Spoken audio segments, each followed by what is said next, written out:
ಗುಲ್ಬರ್ಗ ವಾರ್ತೆಗಳ ಪ್ರಾಯೋಜಕರು Devanand sari centre supermarket Kalaburagi.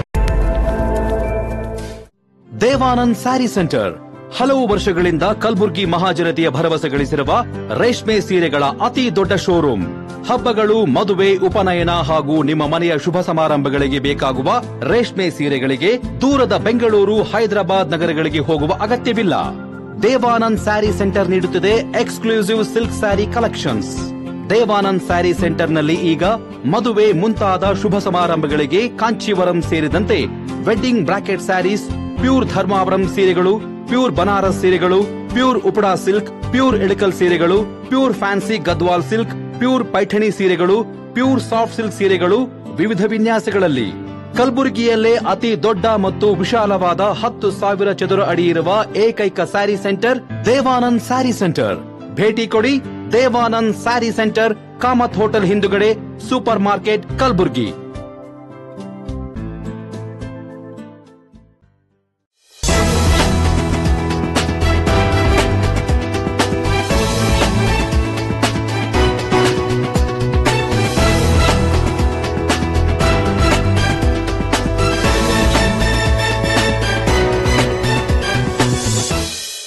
ನಮಸ್ಕಾರ ವೀಕ್ಷಕರೇ, ಎನ್ ಗುಲ್ಬರ್ಗ ನ್ಯೂಸ್ಗೆ ಸ್ವಾಗತ. ನಾನು ಶಕುಂತಲಾ. ಮೊದಲಿಗೆ ಹೆಡ್ಲೈನ್ಸ್. ಓಕಳಿ ವಿದ್ಯಾಮಂದಿರದಲ್ಲಿ ಮಕ್ಕಳಿಗಾಗಿ ವಿವಿಧ ಸ್ಪರ್ಧೆಗಳ ಆಯೋಜನೆ. ಕಸಾಪ ವತಿಯಿಂದ ಡಾಕ್ಟರ್ ಗೋರೂರು ಚನ್ನಬಸಪ್ಪ ಅವರಿಗೆ ಸನ್ಮಾನ. ನೂತನ ವಿದ್ಯಾಲಯದಲ್ಲಿ ಮಕ್ಕಳ ಕ್ರೀಡೋತ್ಸವ. ಬಾಂಗ್ಲಾ ಚಿನ್ಮಯ ಕೃಷ್ಣದಾಸ್ ಬಂಧನ ಖಂಡಿಸಿ ಕಲಬುರಗಿಯಲ್ಲಿ ಪ್ರತಿಭಟನೆ. ಮಾರ್ಗದರ್ಶಿ ಸಂಸ್ಥೆಯಿಂದ 85 ಬಾಲ್ಯ ವಿವಾಹಗಳ ತಡೆ. ಆನಂದರಾಜ್ ಸುದ್ದಿಗೋಷ್ಠಿ. ಇದೀಗ ವಾರ್ತೆಗಳ ವಿವರ. ನಗರದ ಪ್ರಸಿದ್ಧ ವ್ಯಕ್ತಿತ್ವ ವಿಕಾಸ ಎಜುಕೇಷನ್ ಸೊಸೈಟಿ ಓಕಳಿ ವಿದ್ಯಾಮಂದಿರದಲ್ಲಿ ವಿದ್ಯಾರ್ಥಿಗಳಿಗಾಗಿ ಕಥಾ ಸಂಗಮ, ಭಾಷಣ ಸ್ಪರ್ಧೆ, ಚಿತ್ರಕಲೆ ಸ್ಪರ್ಧೆ ಏರ್ಪಡಿಸಲಾಗಿತ್ತು. ನಗರದ ಮಹಾತ್ಮ ಬಸವೇಶ್ವರ ನಗರದಲ್ಲಿರುವ ಓಕಳಿ ವಿದ್ಯಾಮಂದಿರದಲ್ಲಿ ವ್ಯಕ್ತಿತ್ವ ವಿಕಾಸ ಎಜುಕೇಷನ್ ಸೊಸೈಟಿ, ಕನ್ನಡ ಕಾನ್ವೆಂಟ್ ಹಿರಿಯ ಪ್ರಾಥಮಿಕ ಹಾಗೂ ಕನ್ನಡ ಕಾನ್ವೆಂಟ್ ಪ್ರೌಢಶಾಲೆ, ವಿಕಾಸ ಇಂಗ್ಲಿಷ್ ಮೀಡಿಯಂ ಸ್ಕೂಲ್, ವಿಶಾಲ ಪದವಿ ಪೂರ್ವ ಕಾಲೇಜು, ಶ್ರೀಮತಿ ಕಮಲಾ ಬಸವರಾಜ್ ಪಾಟೀಲ್ ಓಕಳಿ ಪದವಿ ಕಾಲೇಜು ಸಂಯುಕ್ತಾಶ್ರಯದಲ್ಲಿ ಏರ್ಪಡಿಸಲಾಗಿದ್ದ ಅಂತರ್ಶಾಲಾ ಮಕ್ಕಳ ಕಥೆ ಸಂಗಮ, ಭಾಷಣ ಸ್ಪರ್ಧೆ ಹಾಗೂ ಚಿತ್ರಕಲೆ ಸ್ಪರ್ಧೆಯು ಅದ್ದೂರಿಯಾಗಿ ಜರುಗಿತು.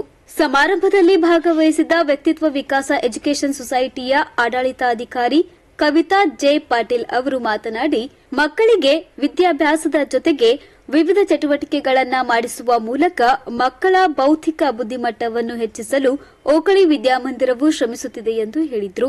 ಬಳಿಕ ಮಾತನಾಡಿದ ನಿವೃತ್ತ ಪ್ರಾಧ್ಯಾಪಕರಾದ ಡಾ ಚಂದ್ರಕಲಾ ಬಿದ್ರಿ ಅವರು, ಓಕಳಿ ವಿದ್ಯಾಮಂದಿರವು ಹೊಂದಿಲ್ಲೊಂದು ವಿನೂತನ ಕಾರ್ಯಕ್ರಮಗಳನ್ನು ಮಾಡುವ ಮೂಲಕ ಮಕ್ಕಳ ಬೌದ್ಧಿಕ ಮಟ್ಟವನ್ನು ಹೆಚ್ಚಿಸಲು ಶ್ರಮಿಸುತ್ತಿರುವುದು ಸಂತೋಷದ ವಿಚಾರ ಎಂದು ತಮ್ಮ ಅಭಿಪ್ರಾಯವನ್ನು ವ್ಯಕ್ತಪಡಿಸಿದ್ದಾರೆ.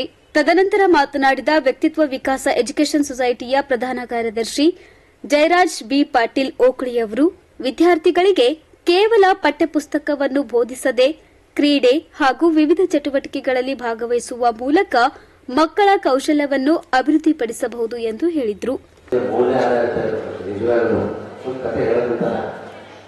ಅದಕ್ಕೊಂದು ಮೂಲೆ ಇರಬೇಕಂತ ಹಿಂದಕ್ಕೆ ನಿಮ್ಮ ಅಜ್ಜ ಹೇಳ್ತಿರಲ್ಲ, ಈಗ ಆಲ್ಮೋಸ್ಟ್ ಜಾಯಿಂಟ್ ಫ್ಯಾಮಿಲಿ ಭಾಳ ಕಡಿಮೆ. ಅದಕ್ಕೆ ಈ ಕಥೆ ಹೇಳೋದು ಒಂದು ಹ್ಯಾಬಿಟ್ ಆಗಲ್ಲ ಉದ್ದೇಶದಿಂದ ನಮ್ಮ ತಂದೆಯವರು ಇದು ಪ್ರಾರಂಭ ಮಾಡಿದ್ರು 23 ವರ್ಷ ಹಿಂದೆ. ಅದೇ ಪ್ರಕಾರ ಮೇಡಮ್ ಅವರು ಅಂತ ಹೇಳೋದು ಭಾಳ ಸರಳ ರೀತಿ ತಿಳಿಸ್ಕೊಟ್ರು. ಚಂದ್ರಕಾಂತ ಮೇಡಮ್ ಅವರು ಏನಂತ, ಒಂದು ಕಲಿ ಮೇಲೆ ಕೊಡ ಇಟ್ಟು ಅದಕ್ಕೊಂದು ಆಕಾರ ಬರ್ತದೆ. ಅದರ ಪ್ರಕಾರ ನೀವತ್ತು ಪ್ರಯತ್ನ ಮಾಡ್ಕೊಂಡು ಹೋದ್ರೆ ನೀವು ಆಟೋಮೆಟಿಕ್ ಬಂದ್ಬಿಡ್ತದೆ. ಪ್ರಯತ್ನ ಎಷ್ಟು ಮಾಡ್ತಾರೆ ಅಷ್ಟು ನಿರ್ಣಯ ಮಾಡಿ. ಆಮೇಲೆ ಯಾವ ಭಾಷಣ ಹೇಳ್ತಾರೆ ಅವರು ಲೀಡರ್ಶಿಪ್ ಕ್ವಾಲಿಟೀಸ್ ಬರ್ತಾರೆ. ನಿಜವಾಗ್ಲು ಈ ಕಥಾ ಸ್ಪರ್ಧೆ, ಭಾಷಣ ಸ್ಪರ್ಧೆ ಮತ್ತು ಚಿತ್ರ ಸ್ಪರ್ಧೆ ಮಾಡಿದ್ದು ನಿಮ್ಮಲ್ಲಿ ಪ್ರತಿಭೆ ಹೊರ ಹಾಕಂತ ಒಂದು, ಆಮೇಲೆ ನಿಮಗೊಂದು ಸ್ಟೇಜ್ ಮೇಲೆ ಅದನ್ನು ಹೋಗಿ ಅಂತ ಒಂದು. ಆಮೇಲೆ ಈಗ ನಾವು ಎಲ್ಲರೂ 3 ಮಂದಿ ಮೇಡಮ್ಗಳು 3 ಮಂದಿ ಸ್ಪರ್ಧೆ ಮಾಡ್ತೀರಿ, ಇದು ಪಾರ್ಟಿಸಿಪೇಟ್ ಮಾಡ್ತೀರಿ, ಎಲ್ಲರಿಗೂ ಸಿಗಲ್ಲ. ಯಾರು ನಿಮ್ಮದು ಕಲೆ ಅಥವಾ ಭಾಷಣ ಮತ್ತು ಚಿತ್ರ ಕಥೆ ಹೇಳೋದು ನಿಮ್ಮ ಜಡ್ಜಸ್ಗಳು ಮನೆಗೆ ಮುಗ್ತದೆ, ಅವರಷ್ಟೇ ನೀವು ಗೆಲ್ತೀರಿ. ಅದು ಅರ್ಥ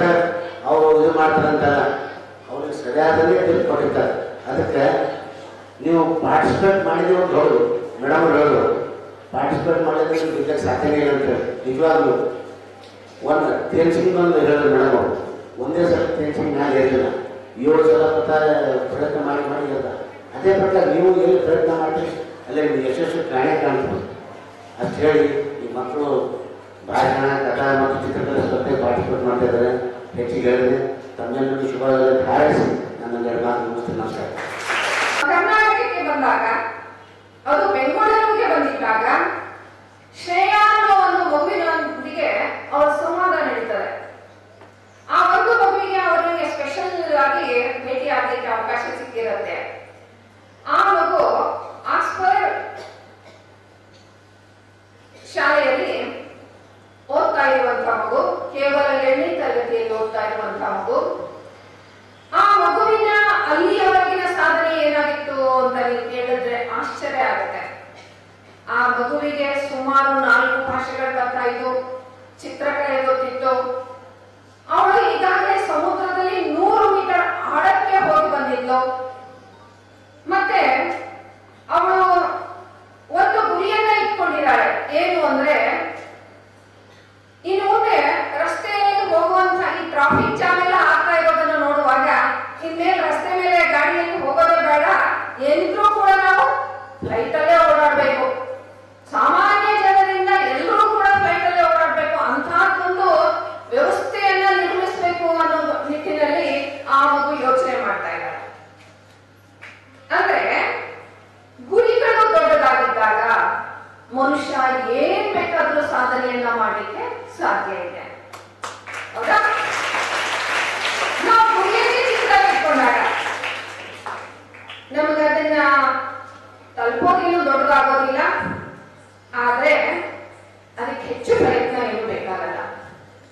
ಒಂದು ದೊಡ್ಡ ಗುರಿಯನ್ನ ಇಟ್ಕೊಂಡು ಸರಿಯಾದ ಸಮಯವನ್ನ ನಿಗದಿಪಡಿಸಿಕೊಂಡು ನಮ್ಮ ಪ್ರಯತ್ನ ಸಾಗಿದಾಗ, ಈ ತಾನು ಹೇಳಿದ್ರು ಸತತ ಪ್ರಯತ್ನದಿಂದ ಆಗದೆ ಇರೋ ಕೆಲಸ ಯಾವುದೂ ಇಲ್ಲ.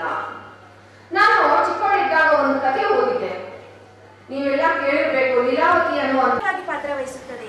ಆದ್ದರಿಂದ ಪರಿಸರ ರಕ್ಷಣೆಯು ನಮ್ಮೆಲ್ಲರ ಆದ್ಯ ಕರ್ತವ್ಯ. ಪರಿಸರ ರಕ್ಷಣೆ ಅಥವಾ ಸಂರಕ್ಷಣೆ ಎಂದರೇನು ಎಂಬ ಪ್ರಶ್ನೆ ನಮ್ಮೆಲ್ಲರ ಮನದಲ್ಲಿ ಮೂಡಿರುತ್ತದೆ. ಪರಿಸರ ಸಂರಕ್ಷಣೆ ಎಂದರೆ ಒಬ್ಬ ವ್ಯಕ್ತಿ, ಸಂಸ್ಥೆ ಅಥವಾ ಗುಂಪುಗಳಾಗಿ ಪರಿಸರವನ್ನು ಹಾಳಾಗದಂತೆ ರಕ್ಷಿಸುವುದೇ ಆಗಿದೆ. ಪರಿಸರವು ಮನುಷ್ಯನ ಜೀವನದಲ್ಲಿ ಅತಿ ಮುಖ್ಯವಾಗಿ ಕಾರ್ಯನಿರ್ವಹಿಸುತ್ತಿದೆ. ನಮಗೆ ಬೇಕಾಗಿರುವ ಎಲ್ಲ ವಸ್ತುಗಳನ್ನು ಒದಗಿಸುತ್ತದೆ. ಉದಾಹರಣೆಗೆ, ನಮಗೆ ಬೇಕಾಗಿರುವ ಶುದ್ಧ ಗಾಳಿ, ವಾತಾವರಣ ಮತ್ತು ಹಲವಾರು ಉಪಯೋಗಿರುವ ವಸ್ತುಗಳನ್ನು ಒದಗಿಸುತ್ತಿದೆ. ಅಷ್ಟೇ ಅಲ್ಲದೆ ಪರಿಸರದಲ್ಲಿ ಕಂಡುಬರುವ ಹಸಿರಿನ ನೋಟಕ್ಕೆ ನಮ್ಮನ್ನು ಶಾಂತತೆಯಿಂದ ಇರಲು ಮತ್ತು ರೋಗಗಳಿಂದ ದೂರವಿಡುವ ಶಕ್ತಿ ಇದೆ. ನಾವು ಬದುಕುತ್ತಿರುವ ಈ ಆಧುನಿಕ ತಂತ್ರಜ್ಞಾನ ಕಾಲದಲ್ಲಿ ನಮಗೆ ಬೇಕಾಗಿರುವ ಎಲ್ಲಾ ರೀತಿಯಲ್ಲಿ ವಿಜ್ಞಾನಕ್ಕೆ ಸಂಬಂಧಪಟ್ಟ ವಸ್ತುಗಳಾಗಲಿ ಅಥವಾ ಧಾತುಗಳಾಗಲಿ ಪರಿಸರವು ನಮಗೆ ಸುಲಭವಾಗಿ ಒದಗಿಸುತ್ತಿದೆ. ಆದರೆ ನಾವು ನಮ್ಮ ಆಧುನಿಕ ಬದುಕನ್ನು ಇನ್ನಷ್ಟು ಉತ್ತಮಪಡಿಸಿಕೊಳ್ಳಲು ಪರಿಸರದ ಸೌಂದರ್ಯವನ್ನು ಹಾಳು ಮಾಡುತ್ತಿದ್ದೇವೆ. ದೊಡ್ಡ ಅಭಿಯಾನವಾಗಿದೆ. ಪರಿಸರ ಸಂರಕ್ಷಣೆಯು ನಮ್ಮ ಮುಂದಿನ ಪೀಳಿಗೆಗೆ ಅತ್ಯಂತ ಮಹತ್ವದ ವಿಷಯವಾಗಿದೆ. ಆದ್ದರಿಂದ ನಾವು ಪರಿಸರ ಸಂರಕ್ಷಣೆಯನ್ನು ಮಾಡಲೇಬೇಕಾಗಿದೆ. ಪರಿಸರ ಎಂದರೆ ನಮ್ಮ ಸುತ್ತಮುತ್ತ ವಾತಾವರಣದಲ್ಲಿರುವ ಮರ, ಗಿಡ, ಕಾಡು, ಬೆಳಕು ಇವೆಲ್ಲವೂ ನಮ್ಮ ನೈಸರ್ಗಿಕ ಪರಿಸರ. ಇವುಗಳನ್ನು ಮಾನವನ ಚಟುವಟಿಕೆ ಹಾಗೂ ಕೆಲ ನೈಸರ್ಗಿಕ ವಿಕೋಪಗಳಿಂದ ಸಂರಕ್ಷಿಸುವುದೇ ಪರಿಸರ ಸಂರಕ್ಷಣೆ. ಪರಿಸರ ಸಂರಕ್ಷಣೆ ಬಗ್ಗೆ ಸರಳವಾಗಿ ಹೇಳುವುದಾದರೆ, ಪರಿಸರವು ನಮ್ಮನ್ನು ಸುತ್ತುವರಿದಿರುವ ಎಲ್ಲವನ್ನೂ ಸೂಚಿಸುತ್ತದೆ.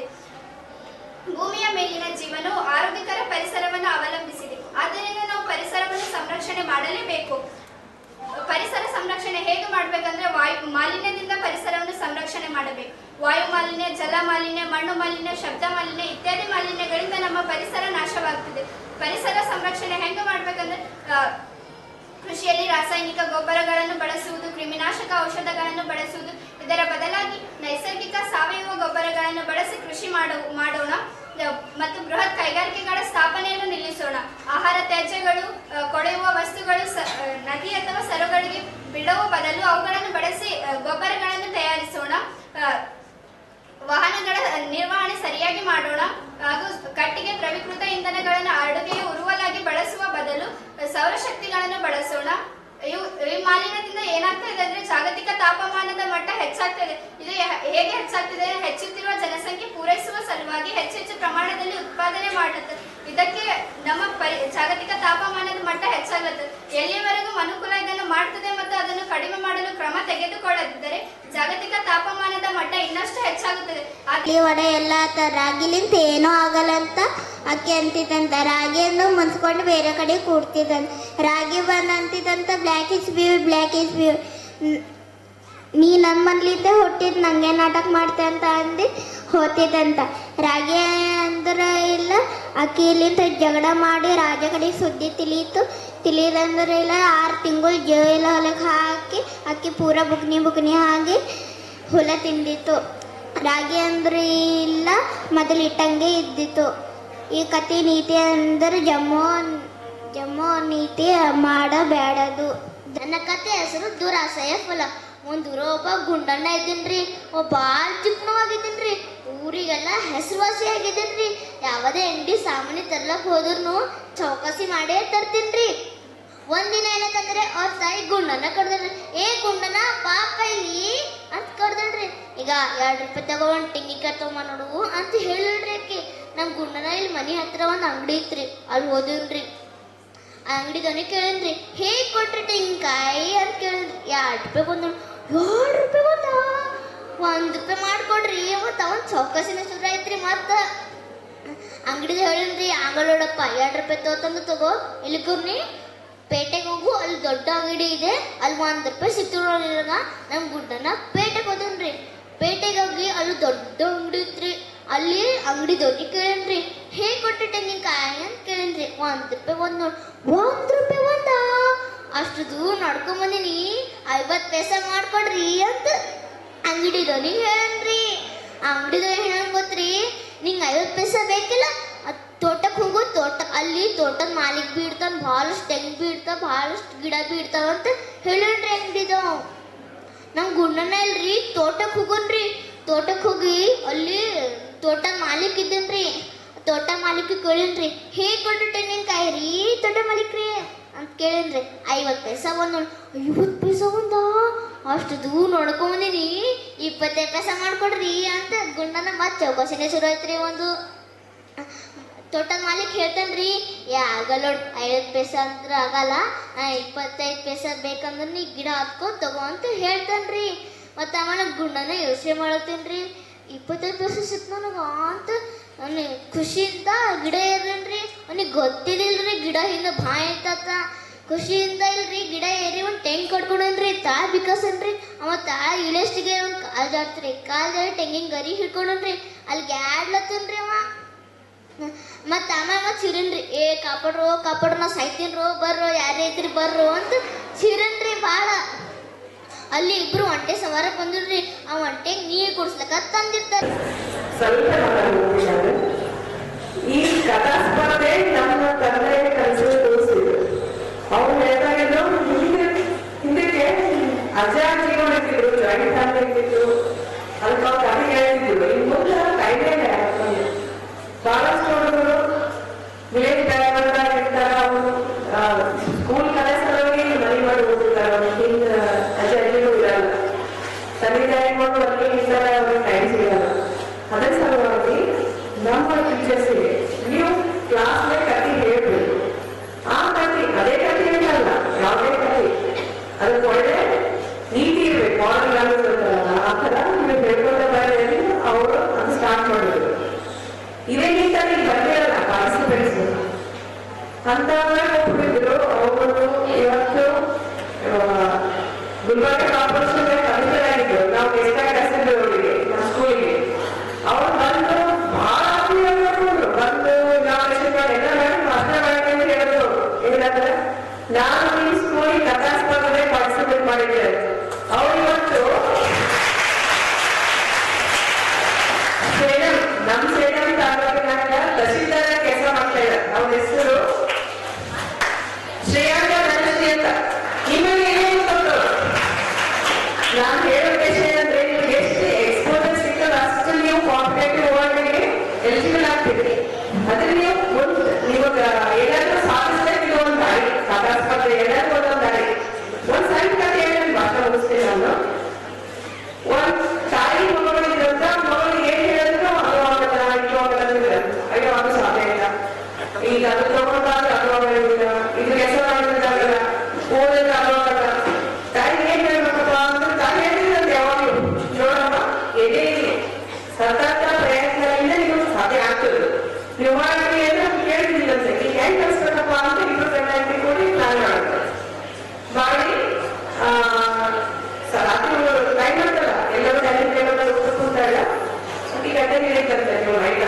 ಮಾಡ್ಬಿಟ್ರೆ ಲೈಟ್ ಆಫ್ ಮಾಡಿದ್ರೆ ಅದು ಟೇಸ್ಟಿ ನೀವು ತಿಂದಿಲ್ಲ ಪಿಜ್ಜಾ ಇತ್ತಂತದ್ದು ಟೇಬಲ್ ಲೈಟ್ ಆಫ್ ಎಲ್ಲ ಮಗ ಹೇಳ್ತಾರೆ ಮಮ್ಮಿ ಹೋಗ್ತದ ಲೈಟ್ ಇರ್ಲಿ ಬಿಡಿ ಸೀದಾ ಬಾಯಿಗೆ ಹೋಗ್ತದ ಪಿಜ್ಜಾ ಅದು ಹೆಂಗ್ ಹೋಗ್ತದ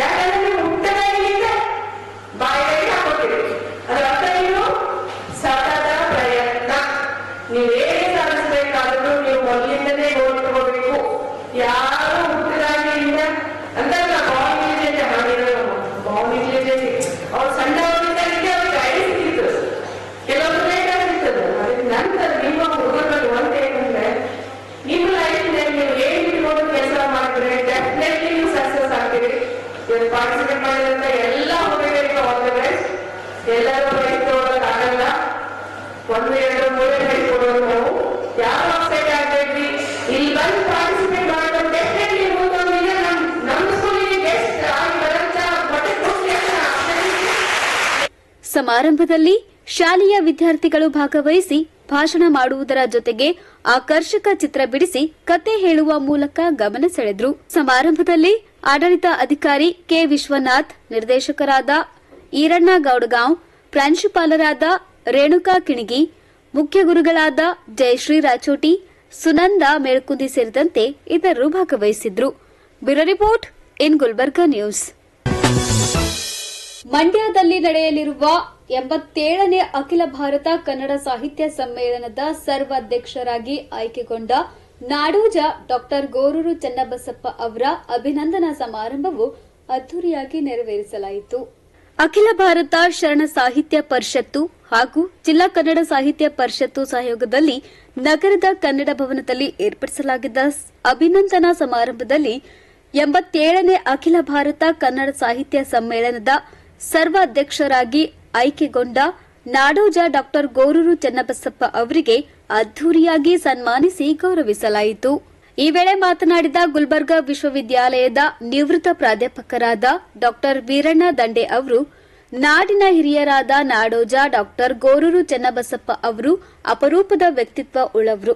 ಅನೇಕ ಸಂಘ ಸಂಸ್ಥೆಗಳು ಕಟ್ಟಿ ಬೆಳೆಸಿದ್ದ ಅವರನ್ನು 87ನೇ ಅಖಿಲ ಭಾರತ ಕನ್ನಡ ಸಾಹಿತ್ಯ ಸಮ್ಮೇಳನದ ಸರ್ವ ಅಧ್ಯಕ್ಷರಾಗಿ ಆಯ್ಕೆ ಮಾಡಿರುವುದು ಇಡೀ ರಾಜ್ಯಕ್ಕೆ ತಂದ ಗೌರವ ಎಂದು ಡಾ ಗೋರೂರು ಚನ್ನಬಸಪ್ಪ ಅವರ ಜೀವನ ಸಾಧನೆಯನ್ನ ಕೊಂಡಾಡಿದ್ರು.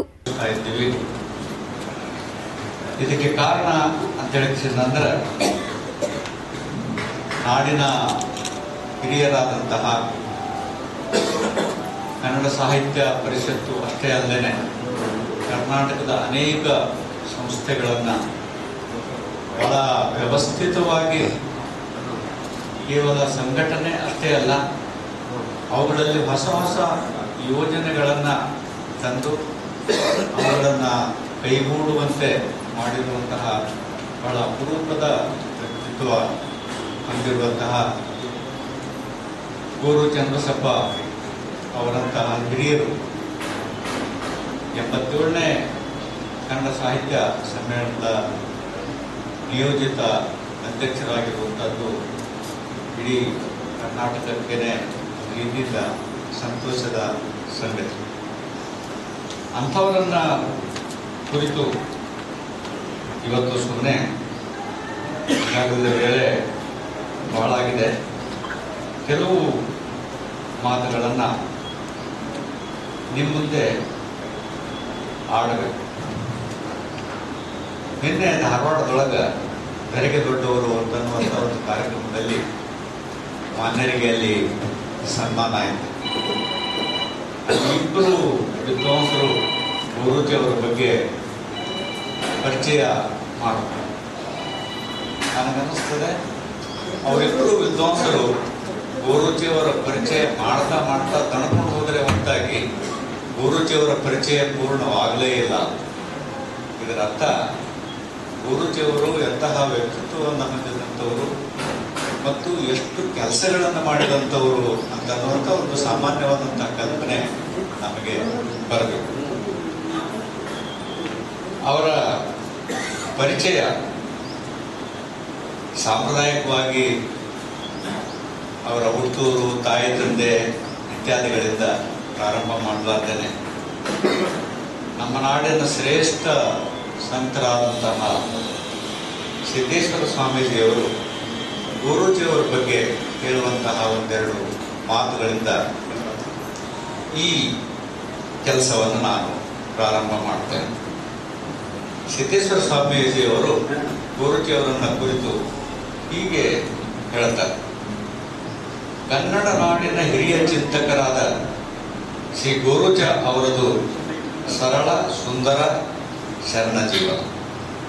ಮನ ಮಾತುಗಳಲ್ಲಿ ಸಾತ್ವಿಕತೆ, ನೋಟದಲ್ಲಿ ಶೋಧನೆಯ ತೀಕ್ಷ್ಣತೆ, ನಡತೆಯಲ್ಲಿ ಅವಧಾನ, ನಾಡು ನುಡಿ ಹಾಗೂ ನಾಡಿಗಳಲ್ಲಿ ಅವಿಕಂಪಿತ ಪ್ರೇಮ.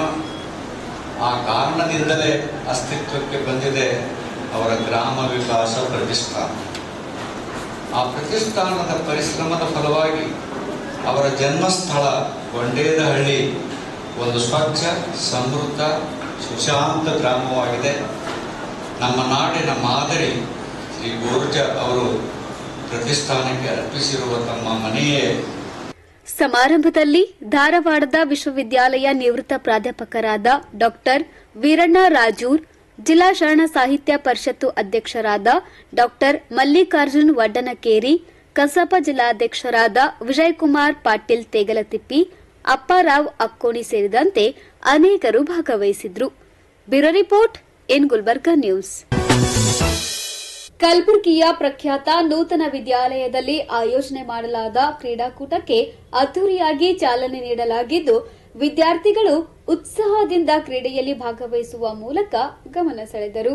ನೂತನ ವಿದ್ಯಾಲಯ ಸಂಸ್ಥೆಯ ಕ್ರೀಡಾ ಸಮಿತಿ ನೇತೃತ್ವದಲ್ಲಿ ನಗರದ ಎನ್ವಿ ಮೈದಾನದಲ್ಲಿ ಏರ್ಪಡಿಸಲಾಗಿದ್ದ ಕ್ರೀಡಾಕೂಟವನ್ನು ಎನ್ ಸೊಸೈಟಿ ಅಧ್ಯಕ್ಷರಾದ ಡಾಕ್ಟರ್ ಗೌತಮ್ ಆರ್ ಜಹಾಗೀರ್ದಾರ್ ಅವರು ಕ್ರೀಡಾ ಧ್ವಜಾರೋಹಣ ಮಾಡಿದ ಬಳಿಕ ಕ್ರೀಡಾ ಜ್ಯೋತಿ ಬೆಳಗಿಸುವ ಮೂಲಕ ಕಾರ್ಯಕ್ರಮಕ್ಕೆ ಚಾಲನೆ ನೀಡಿ ಮಾತನಾಡಿದರು. ಮಕ್ಕಳಿಗೆ ಪಾಠದ ಜೊತೆಗೆ ಆಟವೂ ಬಹು ಮುಖ್ಯವಾಗಿದೆ ಎಂದು ಹೇಳಿದರು.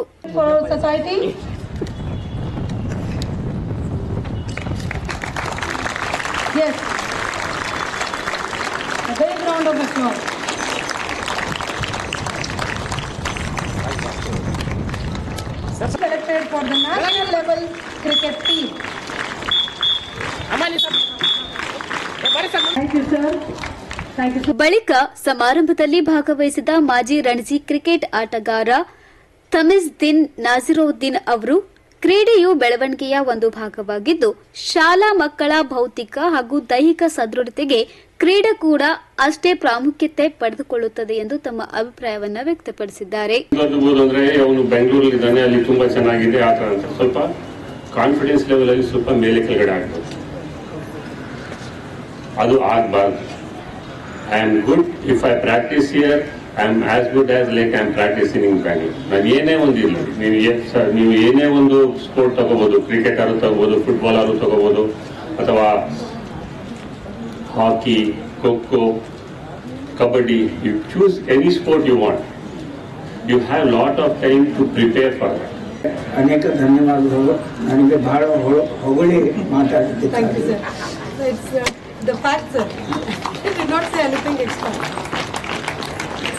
ನೂತನ ವಿದ್ಯಾಲಯ ಇದು ಕ್ರೀಡಾ ಸಮಿತಿ ವತಿಯಿಂದ ಪ್ರತಿ ವರ್ಷ ಈ ಒಂದು ಸ್ಪೋರ್ಟ್ಸ್ ಮೀಟ್ ಆಯೋಜಿಸಲಾಗಿದೆ.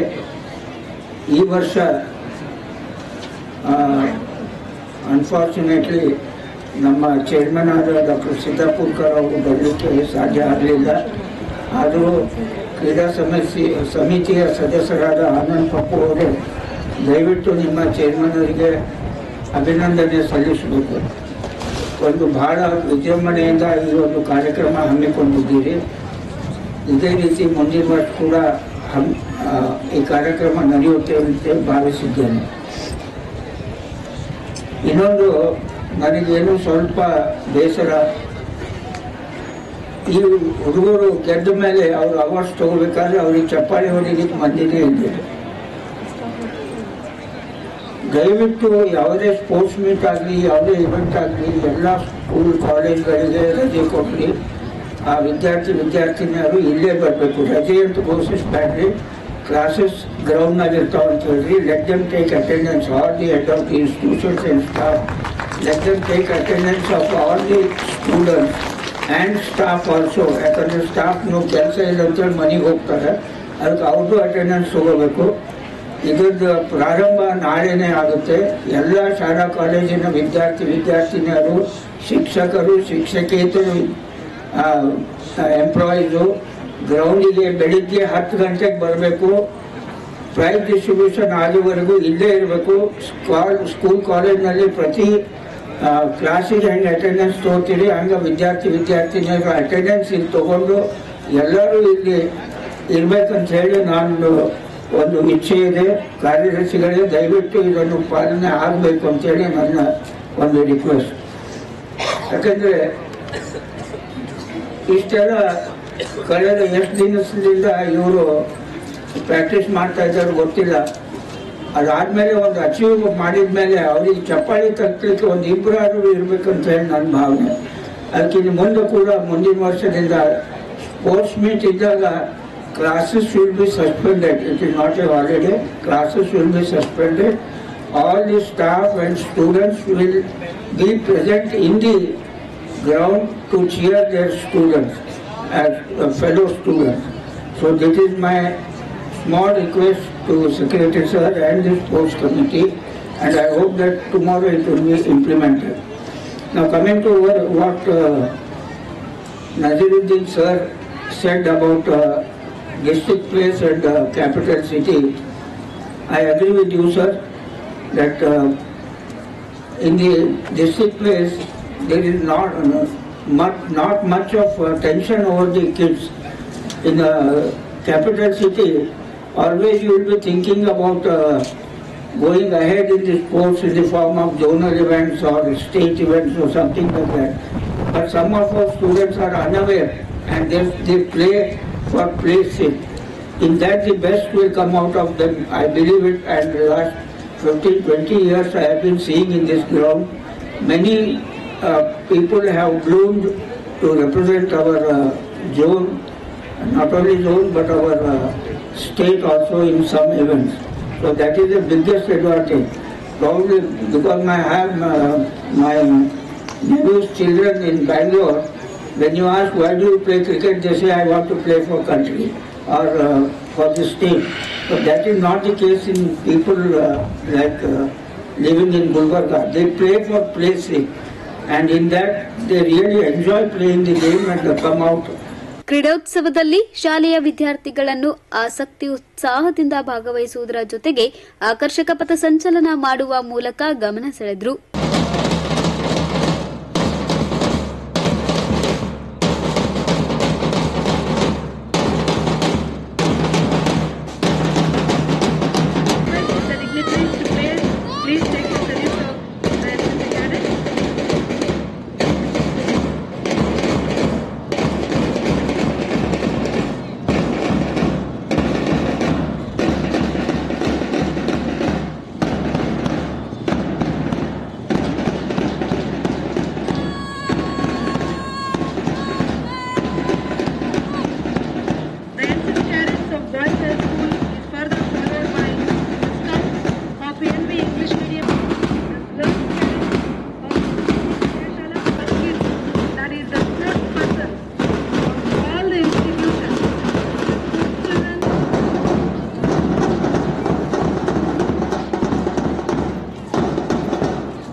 ಈ ಸಂದರ್ಭದಲ್ಲಿ ಕುಮಾರಿ ಭವಾನಿ ಅವರು ಕ್ರೀಡಾಪಟುಗಳಿಗೆ ಪ್ರಮಾಣ ವಚನ ಬೋಧಿಸಿದರು.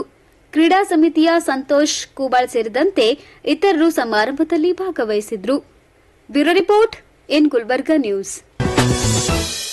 ಇನ್ ಗುಲ್ಬರ್ಗಾ ನ್ಯೂಸ್ನಲ್ಲಿ ಒಂದು ಪುಟ್ಟ ವಿರಾಮ. ಬಾಂಗ್ಲಾ ಚಿನ್ಮಯ ಕೃಷ್ಣದಾಸ್ ಬಂಧನ ಖಂಡಿಸಿ ಕಲಬುರಗಿಯಲ್ಲಿ ಪ್ರತಿಭಟನೆ. ಮಾರ್ಗದರ್ಶಿ ಸಂಸ್ಥೆಯಿಂದ 85 ಬಾಲ್ಯ ವಿವಾಹಗಳ ತಡೆ. ಆನಂದರಾಜ್ ಸುದ್ದಿಗೋಷ್ಠಿ.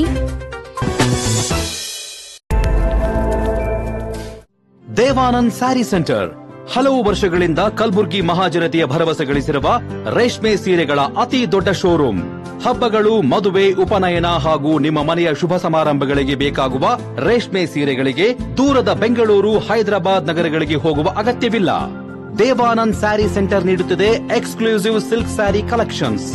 ದೇವಾನಂದ್ ಸ್ಯಾರಿ ಸೆಂಟರ್ನಲ್ಲಿ ಈಗ ಮದುವೆ ಮುಂತಾದ ಶುಭ ಸಮಾರಂಭಗಳಿಗೆ ಕಾಂಚೀವರಂ ಸೇರಿದಂತೆ wedding bracket sarees, pure Dharmavaram ಸೀರೆಗಳು, ಪ್ಯೂರ್ ಬನಾರಸ್ ಸೀರೆಗಳು, pure Uppada silk, pure Ilkal ಸೀರೆಗಳು, pure fancy Gadwal silk, pure Paithani ಸೀರೆಗಳು, ಪ್ಯೂರ್ ಸಾಫ್ಟ್ ಸಿಲ್ಕ್ ಸೀರೆಗಳು ವಿವಿಧ ವಿನ್ಯಾಸಗಳಲ್ಲಿ. ಕಲಬುರಗಿಯಲ್ಲೇ ಅತಿ ದೊಡ್ಡ ಮತ್ತು ವಿಶಾಲವಾದ 10,000 ಚದುರ ಅಡಿ ಇರುವ ಏಕೈಕ ಸ್ಯಾರಿ ಸೆಂಟರ್ ದೇವಾನಂದ್ ಸ್ಯಾರಿ ಸೆಂಟರ್. ಭೇಟಿ ಕೊಡಿ. ದೇವಾನಂದ್ ಸ್ಯಾರಿ ಸೆಂಟರ್, ಕಾಮತ್ ಹೋಟೆಲ್ ಹಿಂದುಗಡೆ, ಸೂಪರ್ ಮಾರ್ಕೆಟ್, ಕಲಬುರಗಿ.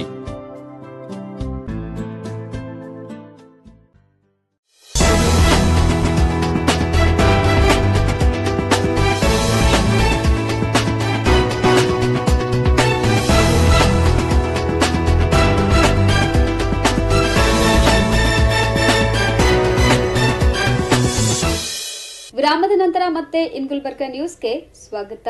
ಬಾಂಗ್ಲಾದೇಶದಲ್ಲಿ ಚಿನ್ಮಯ್ ಕೃಷ್ಣದಾಸ್ ಅವರ ಬಂಧನ ಖಂಡಿಸಿ ಹಾಗೂ ಬಾಂಗ್ಲಾ ಹಿಂದೂಗಳ ರಕ್ಷಣೆಗೆ ಪ್ರಧಾನಿ ನರೇಂದ್ರ ಮೋದಿ ಮಧ್ಯಪ್ರವೇಶಿಸಬೇಕು ಎಂದು ಆಗ್ರಹಿಸಿ ಕಲಬುರಗಿಯಲ್ಲಿ ಪ್ರತಿಭಟನೆ ನಡೆಸಲಾಯಿತು.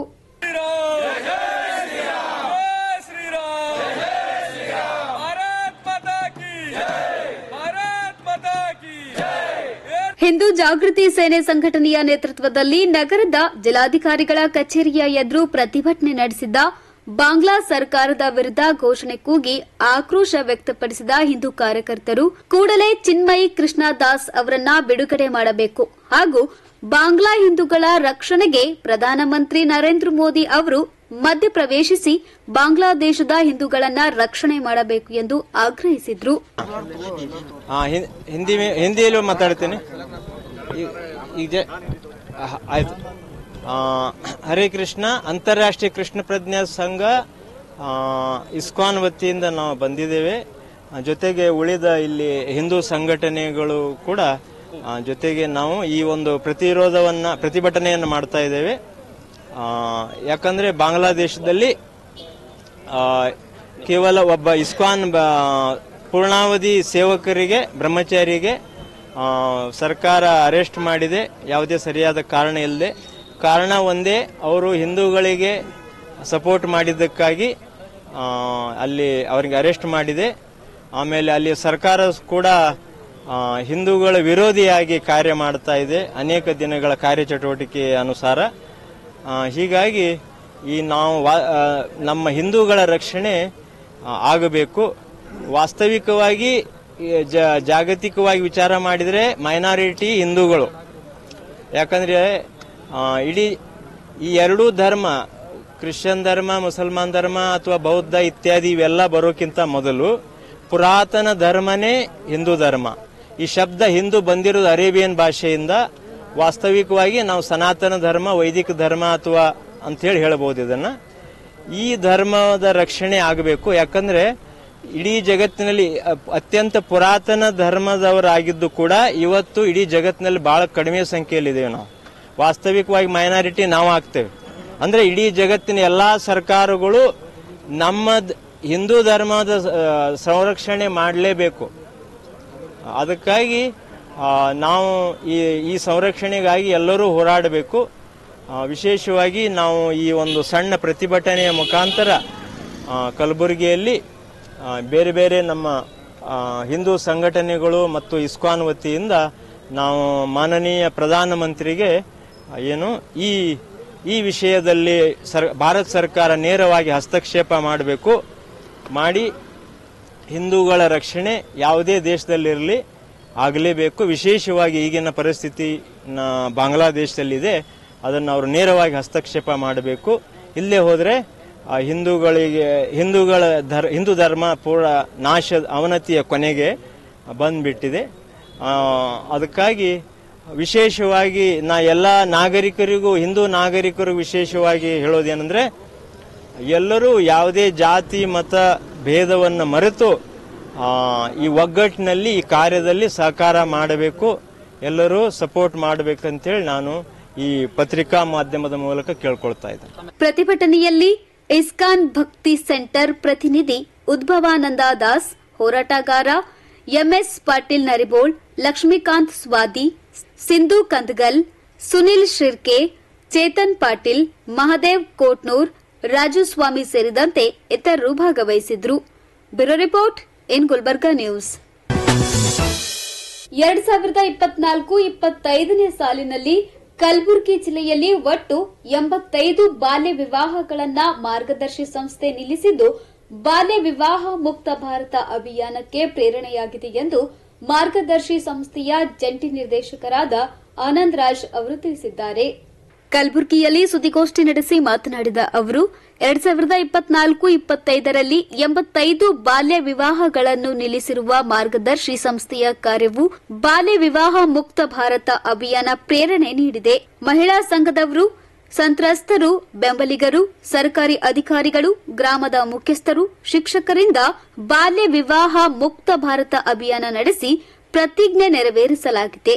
ಮದುವೆಯನ್ನು ಅಧಿಕೃತಗೊಳಿಸುವ ಸಮುದಾಯದ ನಾಯಕರು, ಮಧ್ಯವರ್ತಿಗಳು ಹಾಗೂ ಮದುವೆ ವಾದ್ಯ ನುಡಿಸುವವರು, ಪೂಜಾರಿ ಮತ್ತು ಸಂಗೀತಕಾರರು, ಎಲ್ಲಾ ರೀತಿಯ ಇತರ ಮಧ್ಯಸ್ಥಿಕೆಗಾರರು ಸಹ ಬಾಲ್ಯ ವಿವಾಹದ ವಿರುದ್ಧ ಪ್ರತಿಜ್ಞೆ ಬೋಧಿಸಲಾಗಿದೆ. ಮಾರ್ಗದರ್ಶಿ ಸಂಸ್ಥೆ ಜಸ್ಟ್ ರೈಟ್ಸ್ ಫಾರ್ ಚಿಲ್ಡ್ರನ್ಸ್ ಭಾಗವಾಗಿದ್ದು, ಇದು ಮಕ್ಕಳ ರಕ್ಷಣೆ ಹಕ್ಕುಗಳಿಗಾಗಿ ಕೆಲಸ ಮಾಡುತ್ತಿರುವ 250ಕ್ಕೂ ಅಧಿಕ ಎನ್ಜಿಒ ಪಾಲುದಾರರ ರಾಷ್ಟ್ರೀಯ ಪಾಲುದಾರಿಕೆಯನ್ನು ಹೊಂದಿದೆ ಎಂದು ಹೇಳಿದರು.